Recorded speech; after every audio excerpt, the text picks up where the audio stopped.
Hello and welcome to today's webinar about air quality and social housing. Today's event, sponsored by ACO, is about an area that has been of growing focus for governments and increasingly for regulators and standards bodies in parts of the UK. And it's one in which the sector itself is starting to grapple with more seriously as a result. And just before we launch into the presentation today, a little bit of background to set the scene. So in Scotland, for example, this is an issue that social landlords are now being pushed to monitor in some detail. In 2014, the Scottish Government introduced its energy efficiency standard for social housing with objectives such as improving health outcomes. But it also stated that while improvements in energy efficiency can lead to improvements in health outcomes, there is the potential for unintended consequences adversely affecting the air quality in a home. It stated that problems could be exacerbated by modern design, such as increasing air tightness and chemical components in modern construction and insulation, increasing the checklist of features, of course, on new developments. As a result of the Scottish Government's concerns, social landlords are being encouraged to start to collect air quality impact data for energy efficiency measures that they install. This means before and after installation data on carbon dioxide levels, temperature and humidity, for example. From 2025, the government states that any new energy efficiency measures should be installed on the principle of no detriment to air quality. Building guidance also calls for CO2 monitoring equipment to be provided in the main or principal bedroom of many dwellings. And then in England, one of the key recommendations from the Housing Ombudsman's report into damp and mould was that landlords should ensure their strategy for delivering net zero carbon homes, obviously a huge driver for landlords right across the UK, considers and plans for how they can identify and respond to potential unintended consequences, such as poor air quality leading to damp and mould. And then there's been various work out there by the National Institute for Clinical Excellence, for example, about indoor air quality at home in 2020. For example, some work there suggested many groups may be vulnerable to ill health as a result of exposure to poor air quality in the home. And it stated that issues such as room size, inadequate ventilation and overcrowding could contribute to the problem. Part of its recommendations were the council should embed a plan for improving air quality, indoor air quality into local plans, and encouraging the use of home visits by housing officers, among others, to identify where poor air quality might be. So there's a lot to get through, and this is a really developing agenda, I think, for social landlords that are starting to have to take more seriously and grapple with in ways they haven't done before. So today's webinar will explore why Scotland's new regulation on indoor air quality is important and what it means for buildings and tenants. We'll be asking what a healthy home should look like and how all this fits with the drive towards zero carbon. So is there a tension there? So in order to do that, we've got a fantastic panel lined up for us today. We'll be hearing from Olga Turner-Baker, co-founder and MD of building design consultancy ACIST, Chris Jones, Chief Executive of HomeLink, and Dr. Monica Mateo Garcia, Senior Lecturer in the Built Environment at Birmingham City University. So welcome to everybody. And before we kick off, just a quick poll, I think, just to see where everybody in the room is at. So just to get a bit of a feel for where you're at in the audience today. Very straightforward question. Does your organisation measure the quality of air in homes? And a few options there. Yes, no, but we plan to in the next 18 months. No, and the old favourite, I don't know. So we'll just give you a few seconds just to answer that, and this just gives us a bit of a feel for where you are today as we move through the presentations and the questions and answers. So if we can move to the responses now, that would be great. Really interesting here. So does your organisation measure the air quality of air in homes? Nobody's saying yes at the minute. About 10% planning to do that in the next 18 months, and then a chunk, 50 odd percent, saying no. And then over a third saying don't know. So interesting that this might be an agenda that people are just starting to wake up to and to think about. As part of this, because given the drift of policy and some of those drivers have been talking about, like the Ombudsman's report, the drift and the move towards zero carbon homes. yeah, we definitely want to make this useful to you and to inform your thinking back at your own organisations and the way you set about your own jobs. So just a reminder, there's a question and answer box. Please do make use of that throughout the presentations, and we'll answer as many of those questions as we possibly can following the presentations. But yeah, just make sure you're making use of it so it's useful to you and you've got as many takeaways as you possibly can for your own organisation. Right, that is plenty of scene setting from me, and I will now hand over to Olga. So welcome, and it's over to you. Thank you very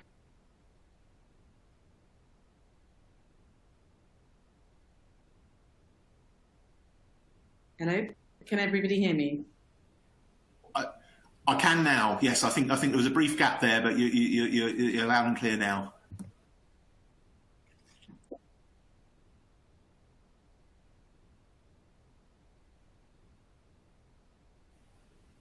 Olga, sorry, I'm afraid I'm not now hearing you. Oh, I can hear you. Yeah, you're loud and clear. That I think there might be a bit of a delay your end, so I will just keep quiet, and hopefully, if it's taking you a little while to hear what I'm saying, I'll shut up and I'll come back in if there's any problems in a minute. Okay, I think we're good. Hello, everybody. I'm Olga from Eckist. We are the UK's first health and wellbeing design consultancy for the built environment.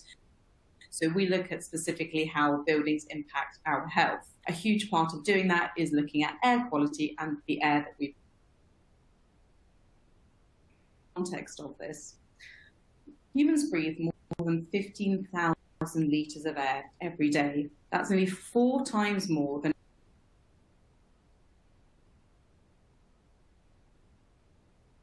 what's coming into our body every day as a result of air quality, particularly given indoor air quality influence our air quality. So we should now be on the slide with the 4 wheels.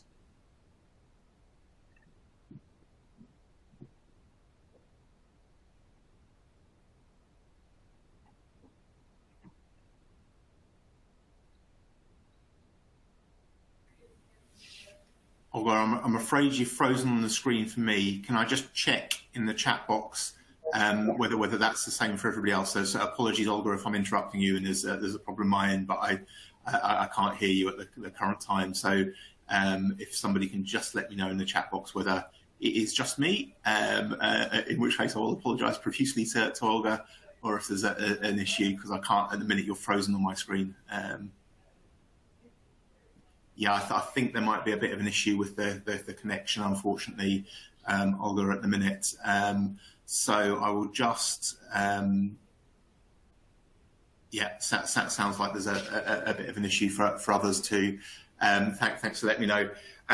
Olga, we'll work to get. Thanks. There's lots of people using the Q&A box. Got the message. I think, Olga, there's a problem with your connection. Thank you for letting me know, everybody. And I've just picked another one. I've just reconnected. I don't know if that's better. I've used a different Wi-Fi network from the office. Is this better? Can you hear me now? That is much better. Yeah, that is absolutely fantastic. Yeah, that's good for me at the minute. Apologies to all the listeners. I think one of our Wi-Fi networks might be down, but I've logged onto a different one. Let's pick up where we left off. So, air quality in the home is comprised of many factors. We have to look at the interplay between outdoor air quality, material specifications, ventilation, and the use of our home. And very rarely do we see developers doing all 4 of these throughout both the design, the build, and the management of their assets. So today we're going to have a look at each factor in turn to look at how that impacts the comprehensive air quality. So starting with outdoor air quality, you should see a slide now coming up. Press the arrow, but nothing's happening on the screen. On outdoor air quality,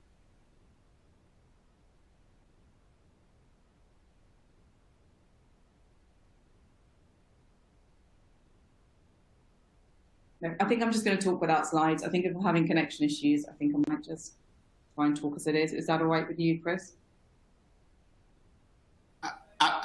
Absolutely great, Olga. But we can move the slides on for you. We are on the outdoor air quality slide at the moment. Great. If you move on to the outdoor air quality slide, so starting with how outdoor air quality impacts our homes inside. So we know that poor indoor air in the UK have over 204,000 healthy life years.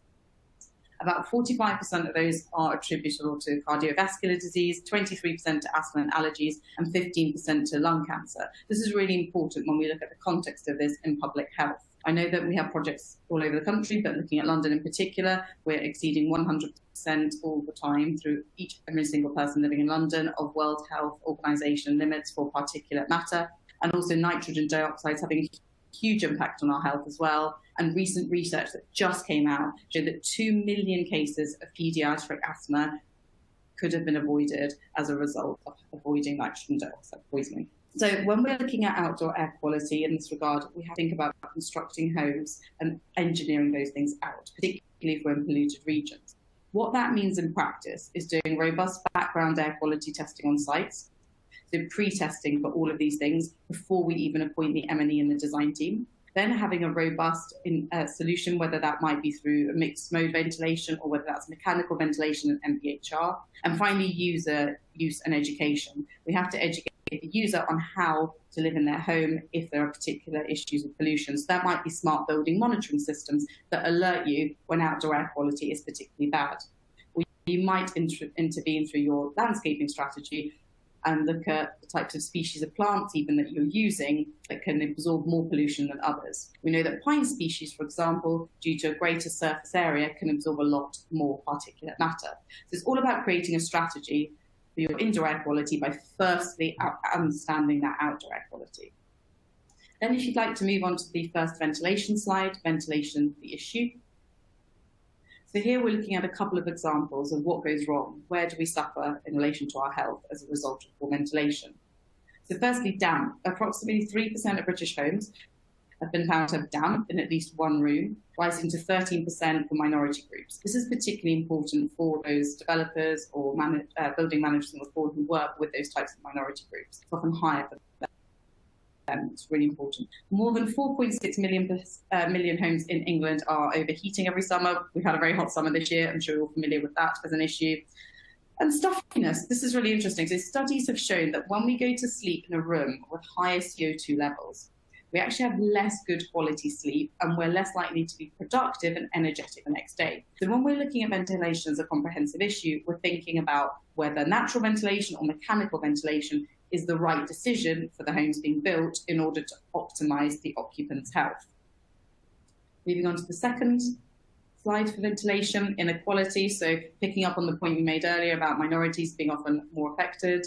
The most vulnerable in society are more likely to live in unhealthy homes. When we look at stats in the UK, they're more likely to be overcrowded and damp. And our mental health can also suffer as a result of living in a home with poor air quality or a home that is cold. 1 in 4 adolescents that live in cold homes are at higher risk of mental health issues compared to 1 in 20 in warm housing. This is particularly topical given the recent energy price rises and what we're going to see happening this autumn. Thinking about how we work with ventilation air quality can help to mitigate that. I think a lot of people are now coming to the realization that the UK climate is simply too cold to take a natural ventilation strategy in most cases, and that some of the most efficient, economical and ethical ways of supporting health in buildings is through a robust MVHR system that's filtering out those pollutants and also educating the occupants as to when and how that should be used. And finally, to touch on children in relation to ventilation, they are much more susceptible to poor indoor air quality and also cold homes. So when we have homes that are either too leaky or they're poorly ventilated or people having to open windows and therefore have cold rooms as a result of poor ventilation, they're much more likely to suffer respiratory issues. So really important that we understand how that home works comprehensively in order to tackle this problem. Moving on to material specifications, we know that VOCs, volatile organic compounds, that we have from everything to do with the base build of the scheme, the paint we might use, the flooring, the sealants, the varnishes, all the way through to the carpets, can have a really negative impact on our health. They can exacerbate asthma and allergens and actually cause a lot of respiratory issues. Interestingly, we worked on a home that was naturally ventilated, a series of 28 flats, that took a completely natural approach to their interior materials specification and fit out. And they found that people were moving in who had had lifelong conditions that had gone away. So they were saying, my eczema, my asthma, this has improved as a result of moving into this building. So here we really begin to understand how and why material specifications are important. And we urge developers to look at this and discuss this with their architects and interior designers throughout that process to truly create homes with good indoor air quality. And finally, the fourth factor that affects our indoor air quality is home use. Everything from the way you cook in your home to the number of pets that you have, to any kind of cleaning products you might be using is building up potential contaminants to the home. Sometimes it's important for a building operator to educate users on those things and explain that. In a building, particularly if it's a managed apartment block or something like that, you may wish to take strategies to reduce contaminants in the first place, or you may wish to actively manage indoor air quality. The market now that can tell you when you've reached a peak, whether that's a peak of dust, whether that's a peak of chemicals, volatile organic compounds, or even in terms of humidity, coming back to that mold issue. So actually, as a building operator, you can take responsibility for that air quality and educate that home user on how to improve it and use smart building technology in order to do that, which I think someone's coming on to talk about later. So finally, moving on to building certifications and frameworks. So how can we ensure that all of these complex array of things, the way that the outdoor air quality impacts the indoors, the specification, the user, how can that all come together and you ensure that you've done all the right things throughout the process? Well, there are a number of standards available on the market at the moment that take air quality into account. There's one that is purely air focused. It's called Air Rated, and it gives you an air score. So an assessor comes in and actually monitors the air quality and gives you a performance-based certificate. And then all the others you see on the screen here touch upon it in some way. So whether that's something like the Well Building Standard, which looks at both particulate matter and VOCs, and also ongoing building monitoring through smart technology, or Fitwel touches upon it.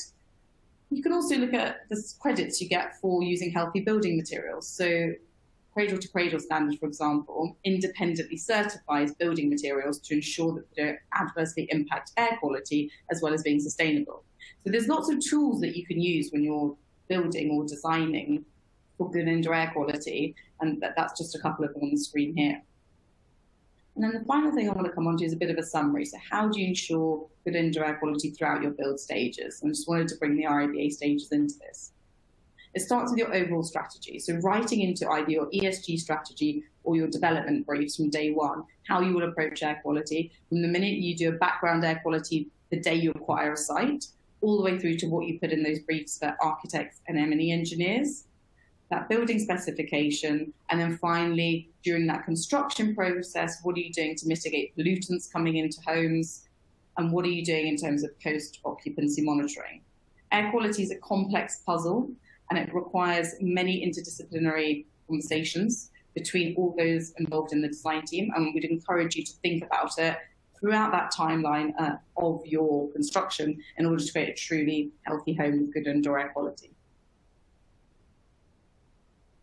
Thanks, everyone. Apologies for the audio issues. No, thank you very much. Absolutely great presentation, really thought-provoking, and a lot to pick up on, I think, in the question and answer that follows. We've got some questions coming in already. Just a reminder, if you're tuning in, please do use that box to ask questions that are going to be practically useful to you, or we'll answer the kind of questions you're kind of wrestling with, or the learning you want to take away, and I'll get to as many as possible following the presentations. Thank you, Olga. Chris, welcome. The floor is yours. It's over to you.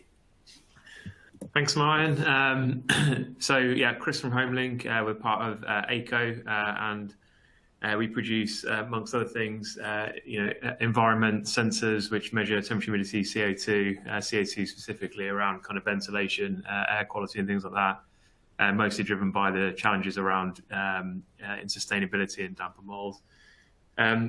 I'm massively, it sounds kind of weird, but I'm massively excited to talk about air quality, because over the indoor air quality in particular, because over the past few years of kind of being in this area, I just learned more and more about it. And the more you kind of read about it, the more serious you see it as an issue that's probably underrated, let's say, in terms of issues. It has huge implications for people's health, and you've kind of heard some of that already from Olga, but huge implications for people's health across the UK, It's not understood fully to the level. It's not in the awareness of the general public yet, but it definitely will be. And I think it's extremely relevant to this sector and probably not talked about enough. And it's something which I think will become more and more of a topic in this sector in the future. So just kind of generally speaking, why indoor air quality is important. Well, we often hear indoor air quality is 3 to 5 times worse than outdoors. We spend 90% of our time indoors on average, particularly, people working from home more. The more time you spend indoors, the kind of worse the air quality can get, because a lot of the things that you're doing in your home increases the risk, and also, spending more time there increases the risk.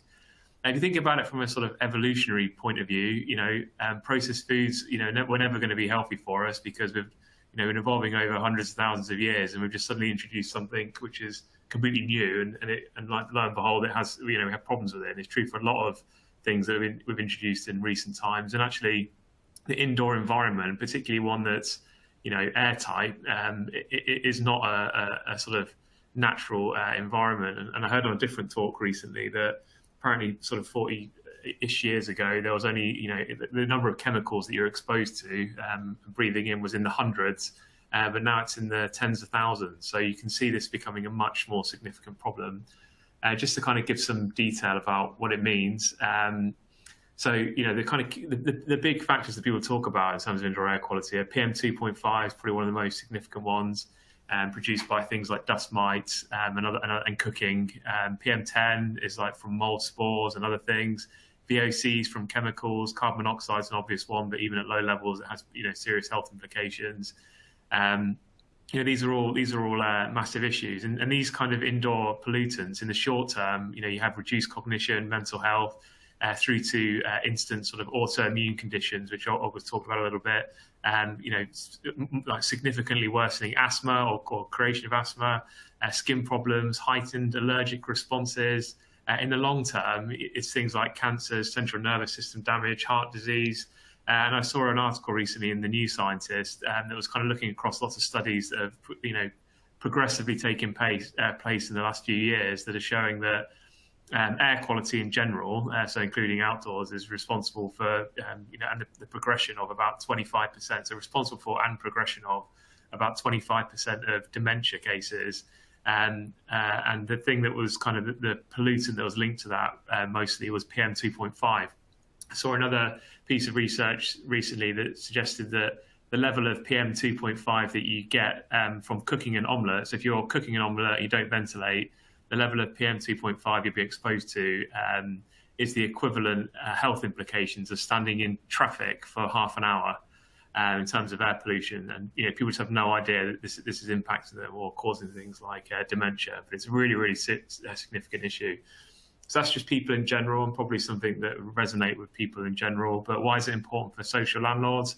Well, obviously, you care about your residents, you care about residents' health, but there's also legal obligations. If you look at the Homes Act,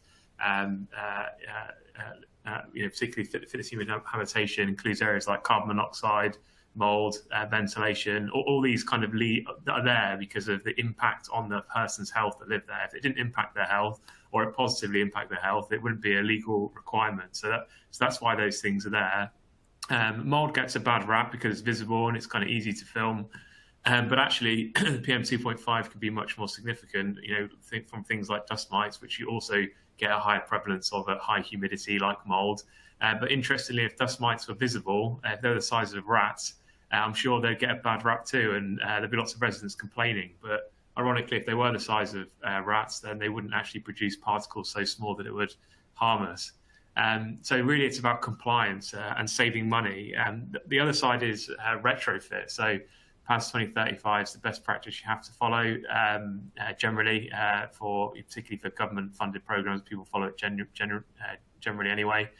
It includes post-occupancy monitoring and evaluation, and sensors are mentioned as part of that. And partly it's about measuring the improvement of your retrofit. So how what's the positive impact that you've had in terms of energy efficiency.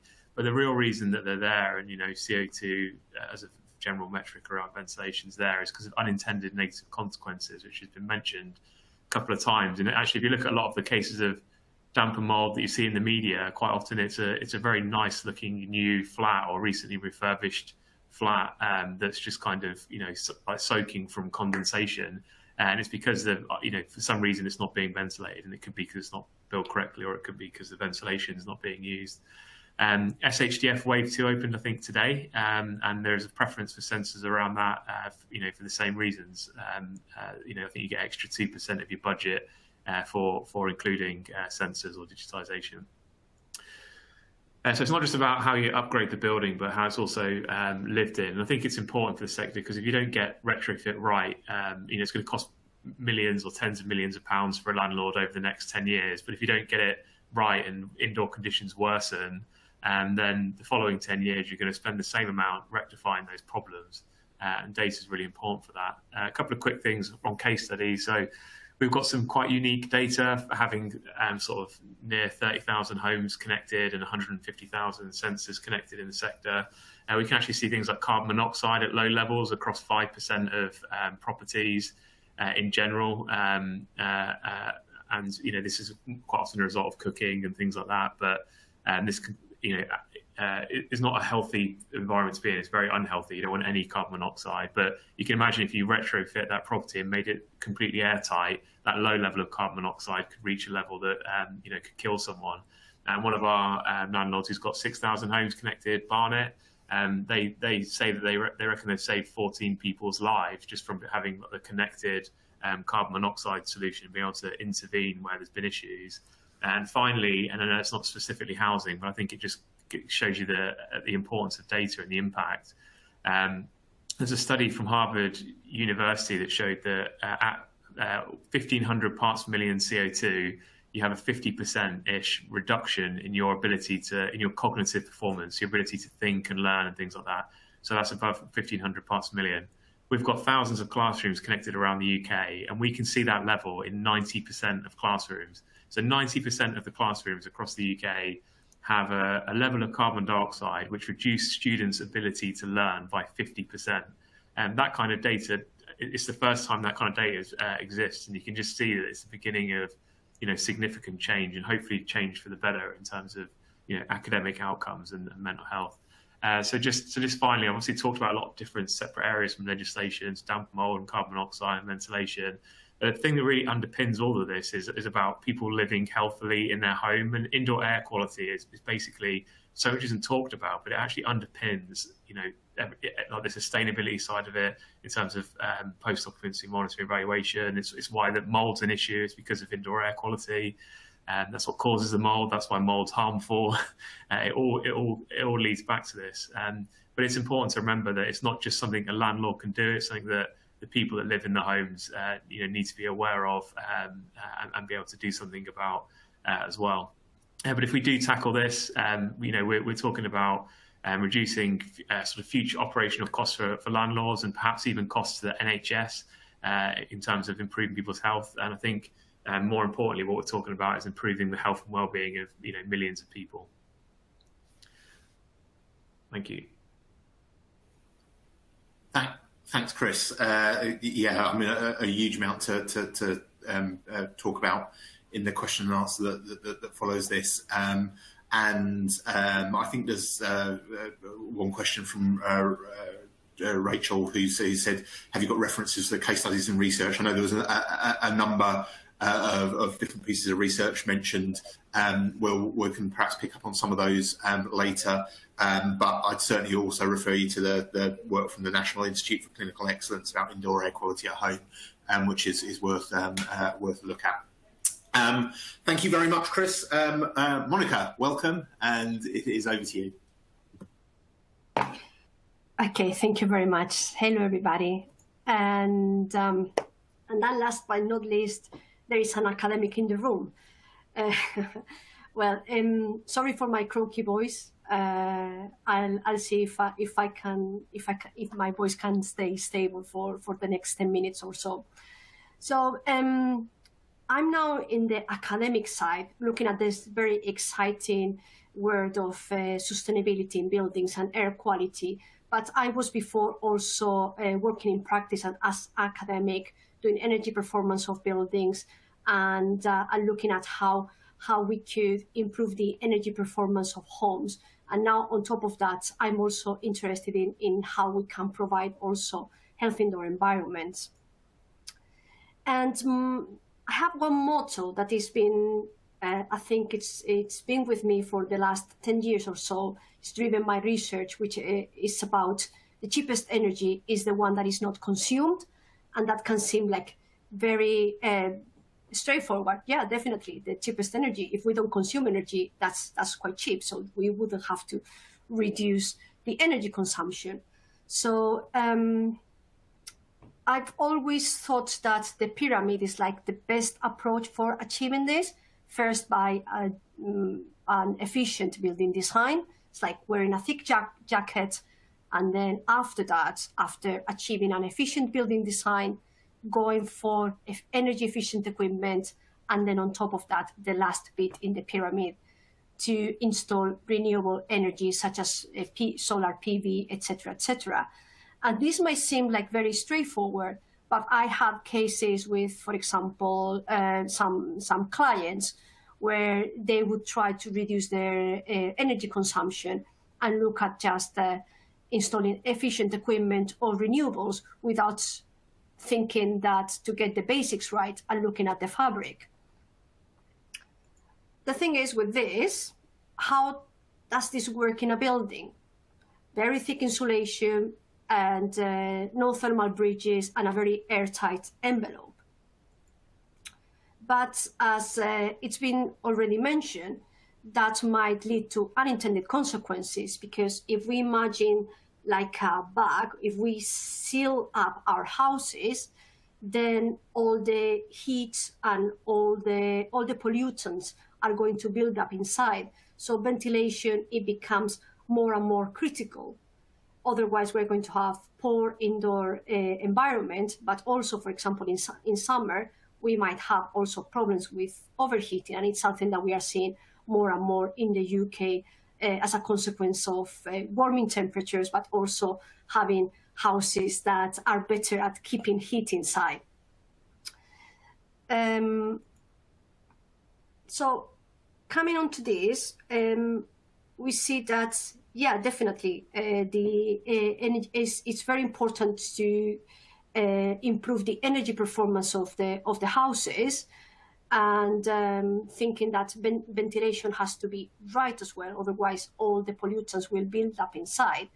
But occupant behavior is critical, because if we predict some savings and then users don't use the house as intended, then we will have a performance gap. Sometimes it's not that users don't use the house as intended, it's just that instead of deciding to save energy, they have a budget for energy, and then they decide to improve their comfort, which is fair enough as well. But that's why understanding occupants is crucial. And up until now, we've been more focused on considering like technological and economical factors rather than lifestyle and behavior. And I'm saying this as well because it's not just about occupants, it's also about providing decent homes. These are, thanks to being in academia, I have access to very cool equipment such as thermal cameras. And now I own my house, but before I was renting. And I could take some pictures of some doors or windows very drafty because they couldn't close correctly. Or even there is a picture there of the roof. That's like the loft. It had like mineral wool insulation, but at the eaves, there was a huge thermal bridge, a cold bridge, and that meant that there was a bit of mold there. Does that mean that I was using the house incorrectly? I was using the house correctly because I know how houses work, but because there was a cold bridge, there was like more potential problems in that area. So as part of the work that we are doing in the university, we are doing quite a lot of post-occupancy research, because we feel that understanding occupants' behavior is crucial. So we, apart from doing building performance evaluation, and doing indoor environmental quality monitoring. We also evaluate comfort and occupant experience. And the thing is, post-occupancy research in commercial buildings is quite typical that they do post-occupancy research, in particular in publicly owned buildings, as part of the soft landings. But in housing, it's less typical that we do that. We just hand over the houses and that's it. Maybe that's different with social landlords. That's why this post-occupancy research, we are conducting it with Midland Heart, which is a social housing developer. So for evaluating comfort and occupant experience, we use Home User App, and we also conduct some interviews, pre-occupancy and post-occupancy, a number of questionnaires. We ask occupants to fill in like a diary, and we do some home visits to see how things are going on.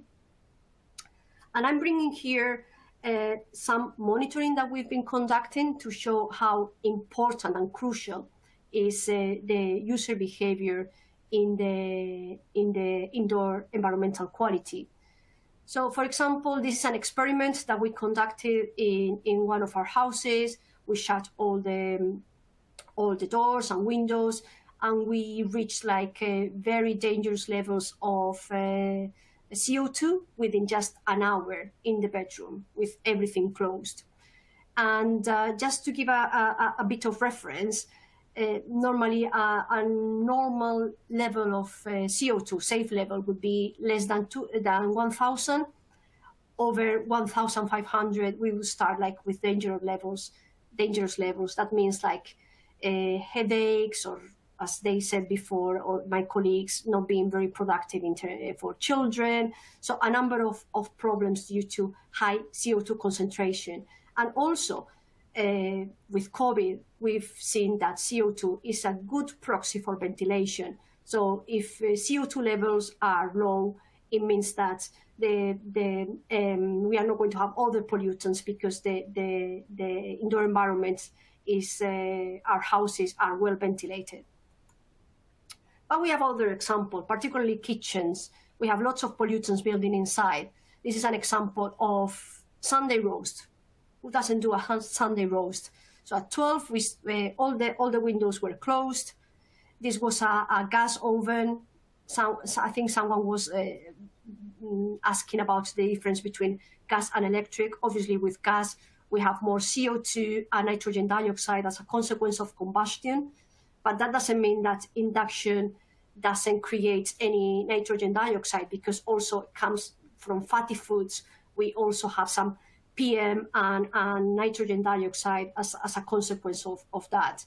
So yeah, we had very dangerous levels during all the Sunday roast process, and it can be like toast. I think making toast, if you like it, the toast very burnt, and roasting as well, might be very dangerous things to do in your kitchen. And we saw before I think the nitrogen dioxide, but also ozone, high levels of ozone as a byproduct, and CO2 as well. And then I'm going to finalize with this. This is a research that we are conducting with Midland Heart. We are doing the post-occupancy evaluation of development in Grosvenor Road in Birmingham and the Future Home Standard. So these houses are very well insulated. They are like 80% carbon reduction compared to current building regulations.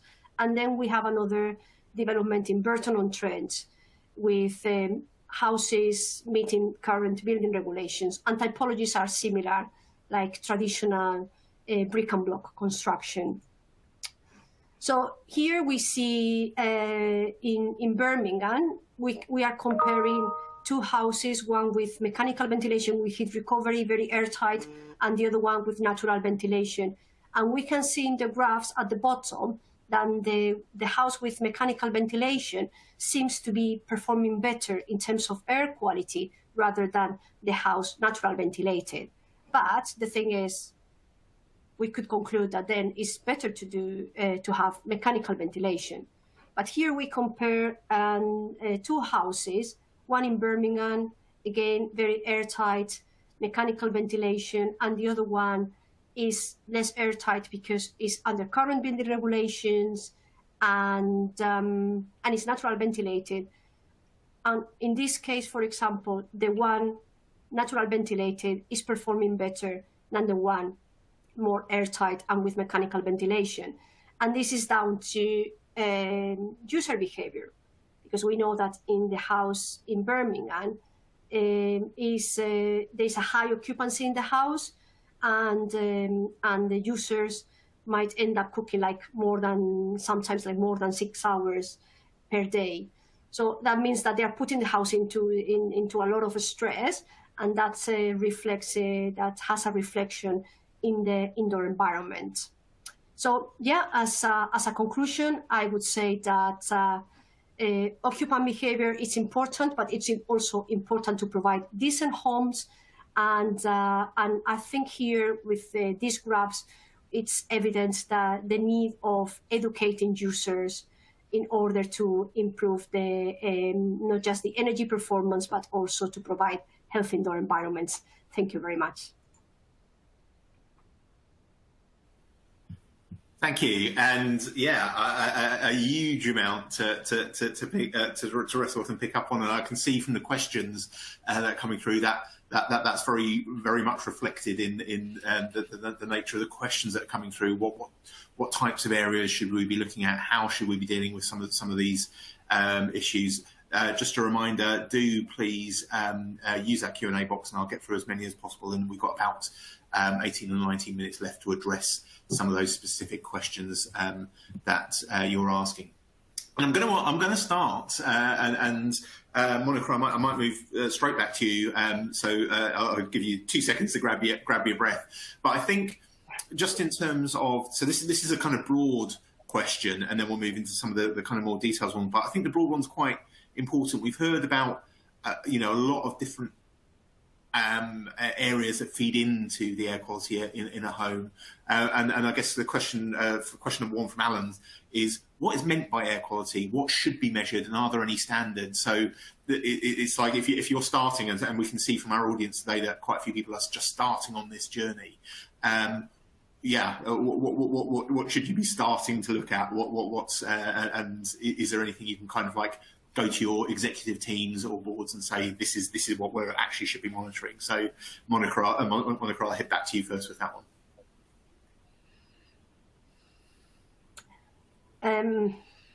So in terms of what we should monitoring for good air quality, I would say, and this is also an interesting discussion that we have in our research team.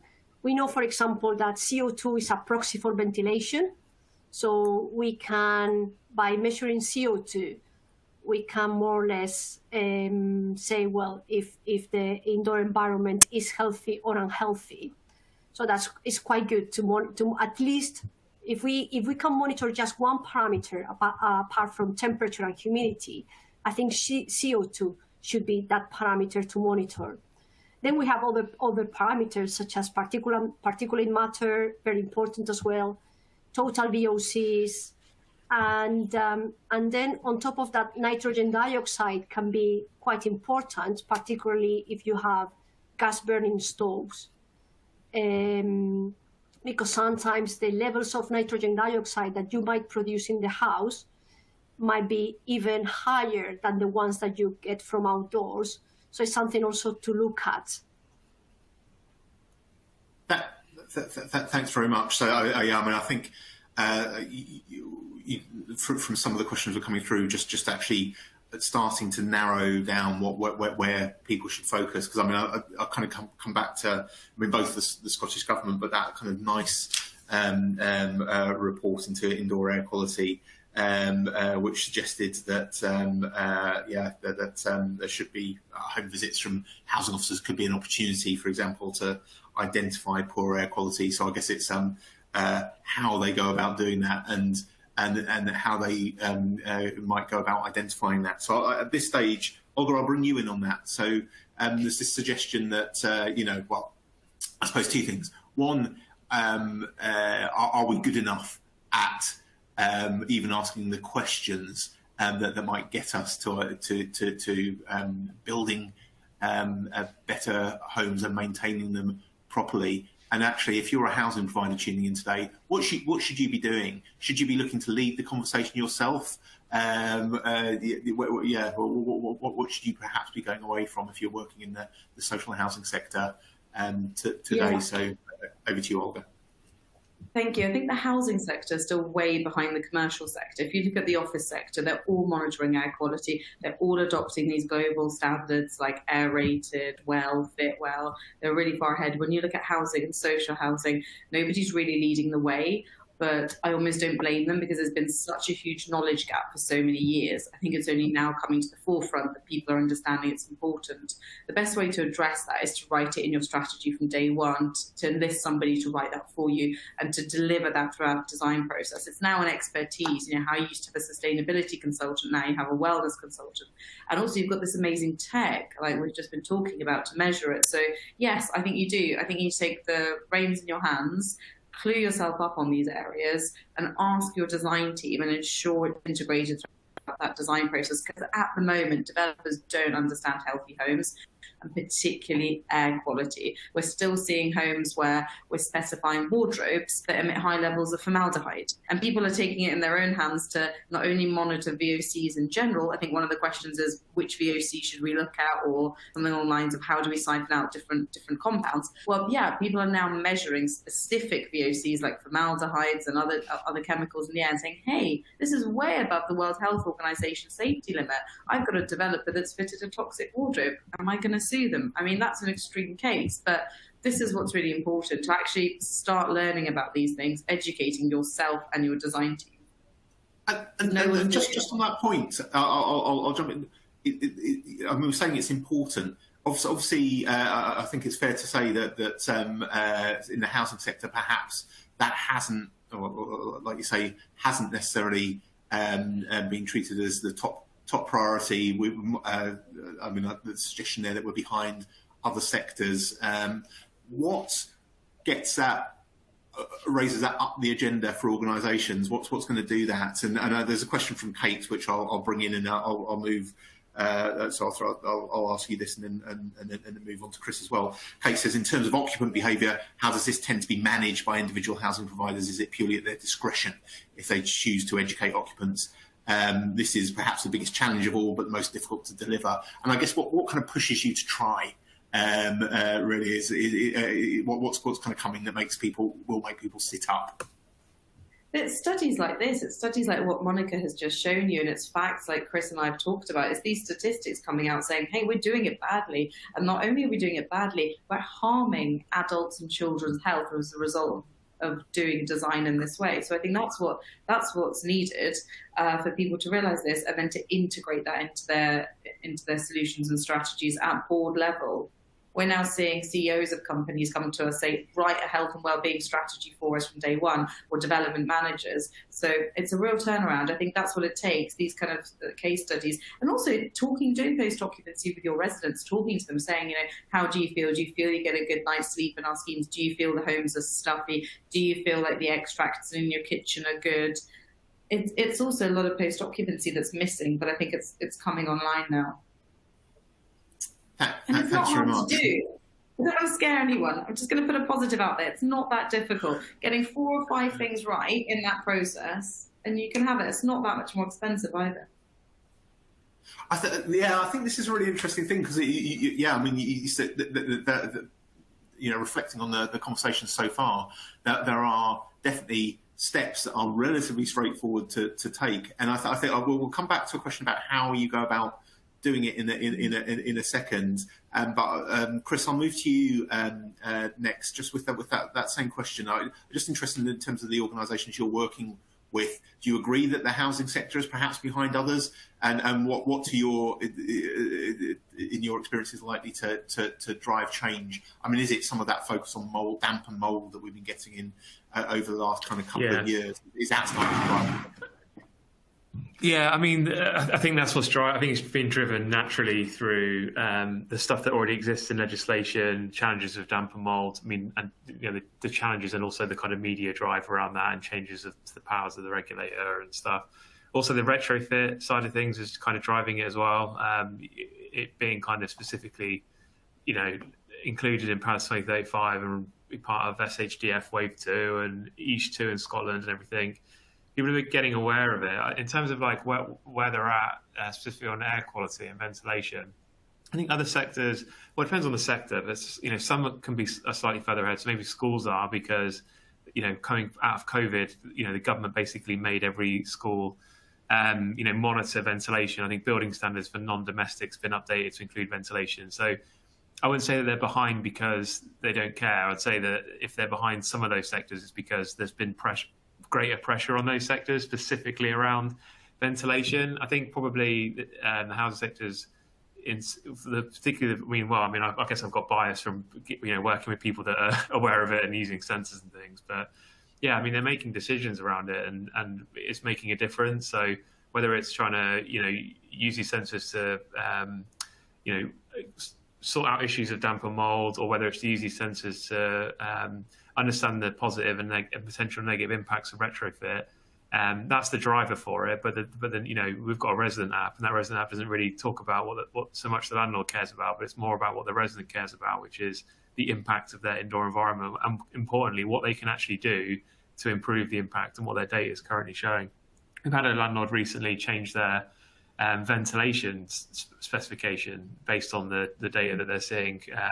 So we are starting to see it. Yeah. Thanks for I mean, interesting to see what those drivers are. And just very quickly, actually, I'd be interested. Where should we go?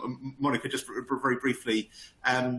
Chris mentioned the kind of regulation, or perhaps the kind of drive from government in schools, for example. Is that the answer in terms of getting things moving? Is it important, or is there a role that government should be playing, perhaps to drive progress more quickly? Or is there any evidence that is what is likely to drive behaviour change in reality? So, Monica, over to you. Yeah, that's a difficult one because, for example, in commercial, there is a drive, let's say, return of investment. So with all these certifications like WELL, A-rated, etc., for commercial, the aim is clear. If you have a healthy indoor environment, then your staff is going to be happier, and then they're going to be more productive, and that means that you are going to earn more money. But what's the drive, for example, in houses? So the houses normally are handed over, and particularly for private developers, it's like, well, and as long as the structure is safe and people feel that there are no leaks, then it's like we've had also conversations with NHBC. People might complain about structural problems or leaks in their house, but no one is going to complain because the house has poor indoor air quality. How do you measure that? You might measure comfort because you feel cold or very hot. So overheating, they're quite worried about overheating. But because people might say it's something that you can feel easily, but how do you measure indoor air quality? And in terms of regulations for user behavior, for future home standard, I know that the government has put on for consultation like a sort of user guide, and they are quite interested that users know about how crucial ventilation is, because if you ventilate right, then you don't build up pollutants into your house. But the point is, if you ventilate, then there is a problem with energy, because then there are some trade-offs between ventilation and energy conservation in that sense. That links, I think someone was asking about was the healthy levels for humidity. Normally comfortable levels, we would say that it's around 40 to 60% in terms of relative humidity. If we go above that, above 70% humidity, you have risk of condensation, mold growing. If it's below 30% relative humidity, you might have a very dry environment, and then the spread of virus might thrive, because then all your nasal passages, etc., they are quite dry, and they are not there is not enough humidity, and there might be like a sort of unhealthy environment. So not sure if I answered your question. You certainly did, and you very helpfully answered another one as well, which is great. Yeah, so, I was also trying to pick on some questions on the chat. Yeah.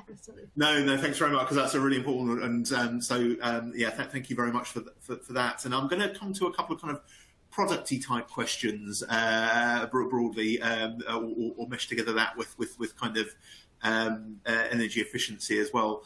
So the question from Sean.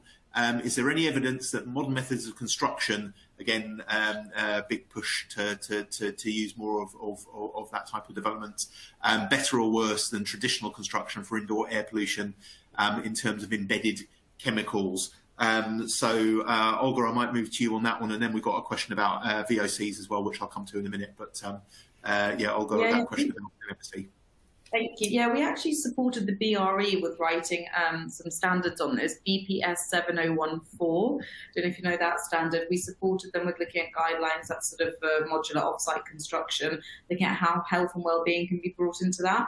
So everything from how VOCs are regulated and what kind of materials you're using in that process, to ventilation. I think all construction methods have pros and cons. I think everyone, all the speakers have pointed out, the main problem often is creating super insulated buildings that are then poorly ventilated. So I think any method of construction can be susceptible to that. Even a really good retrofit, you could retrofit a Victorian cottage to, the highest standards using Zip House Plus. So yeah, there's lots of things you can do at every building type. The main considerations are really getting that ventilation right and limiting toxicity in the first place, whatever method you're using. Thanks very much. And I'll move on to that question about VOCs in a minute as well. Who was asking a question about, yes, Rob. I'm having a blank at the minute about ERs, so do just let me know what you're referring to, and I'll ask that question in 2 seconds. I'm sure everybody else knows, but I'm yes, please. You're asking about employers' requirements, writing it into contractual requirements. There we go. In which case, great. I will. In which case, Olga, if you can come in quickly on that, and I will go to Chris on that question. So, could the team point me in the right direction to commence getting these principles included in our employers' requirements? Thank you very much. That's something any health and wellbeing consultant could do. So that's something we do as a practice. So we help write that into design briefs, design guidelines, ERs, and we sometimes even sit on contractor interviews, for example, for the likes of Landsec and people like that. So yeah, most health and wellbeing consultants will be able to do it. Thanks very much. And Chris, same question to you. It's this getting it on the or getting started and getting the principles kind of embedded. So over to you, Chris. Sorry, could you quickly go over the question again? The specific question from Rob was, could the team point me in the right direction to commence getting these principles included in our employers' requirements? I mean, that's how you'd get them into your employers' requirements would be. You mean for the the office space, or in terms of housing?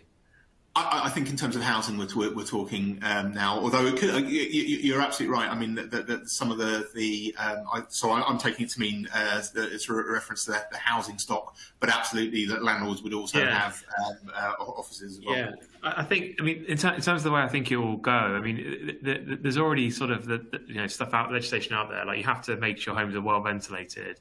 According to, it's one of the hazards, and indoor air quality's got to be good. You've got to be free from damp, mold, and things like that. I think, as was kind of mentioned earlier on when legislation was talked about, it's one of those things where it's one of those challenges where it's kind of partly responsibility of the landlord to make sure the home is like well built and ability to be ventilated well, but it's also on the person living there to make sure they ventilate and don't excessively produce harmful pollutants. So I think the way things will change in the future is more accountability on what good ventilation is, or metrics around, homes actually being able to be ventilated.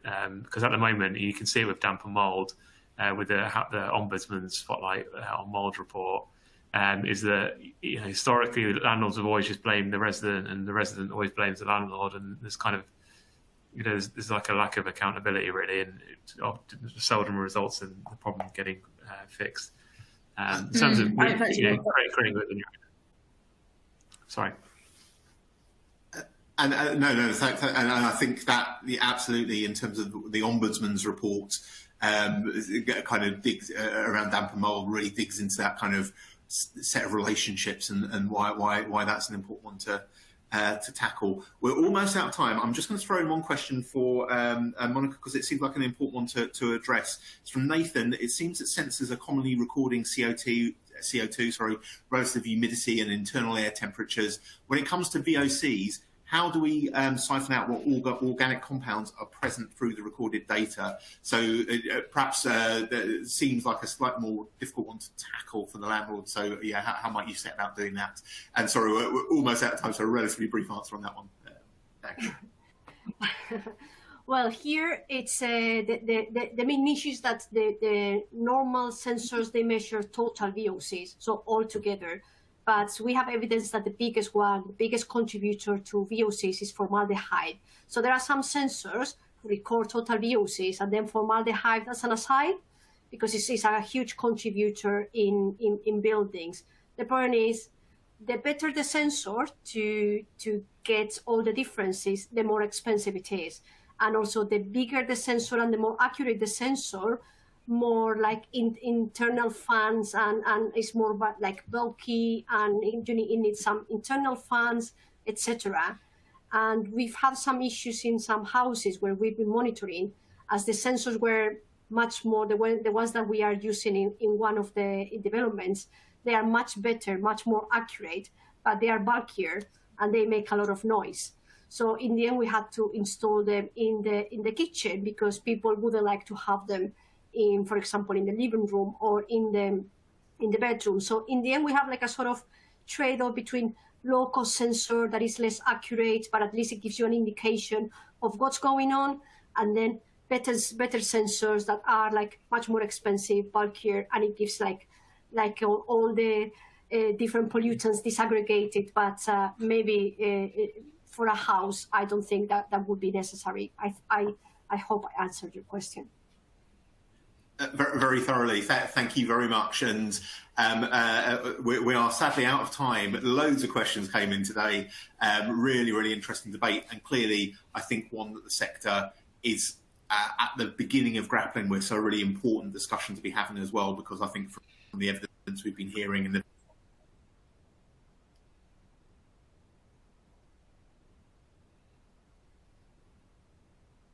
is to thank all of you for tuning in today.